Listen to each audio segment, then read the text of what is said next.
Supreme peace. Param Shanti. Pyramids are found all over the world. The ones in Egypt are one kind. There were pyramids in China too that were later buried and labeled as mountains. You'll find pyramids like these everywhere. Some are 10 to 15,000 years old, some 50,000 years old, and some even older.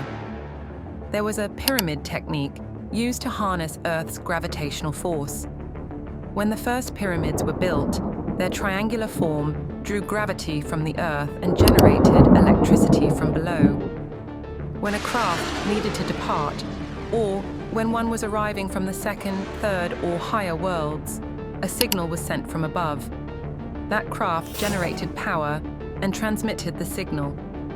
Above the pyramid, there was a large transmitter that provided radio and other electromagnetic waves for the spacecraft, much like how signals are sent today. This idea is very ancient and difficult to date. According to it, spacecraft from the second, third, and fourth realms came for specific people living on Earth. Just as people from different planets are here in human form, beings from distant solar systems also had to come. In this sense, humans here were the creation of many. Human types differed across the Earth, and humans have always existed here. They traveled using electricity generated by the pyramids and received signals for arrivals and departures. Small towns formed around pyramids where the craft could land directly. Runways like we have now didn't exist then, those came later. These were not planes like ours.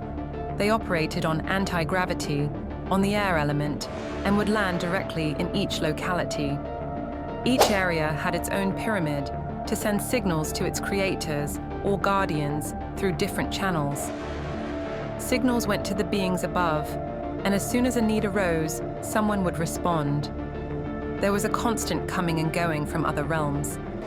Pyramids are also said to have served as signal channels for UFO travel. In very ancient times, millions of years ago, people connected with the subtle world. Those who wished to connect did so through their deities, called gods and goddesses. Others, living in other solar systems, would sit inside pyramids and generate sound waves, strengthening the power of their resolve to connect with those above. Prayer halls were built as pyramid-like temples to generate sound waves. Large pyramids functioned as such halls. By generating sound and amplifying the soul's power, seekers would sit inside and produce the energy needed to connect with their subtle worlds. The original purpose of the pyramid was to establish a connection with the subtle world. Gradually, they began to be used for various purposes. They could also generate electricity and guide incoming UFOs. Over time, pyramids were used in many different ways. There are significant differences between today's pyramids and those of ancient times.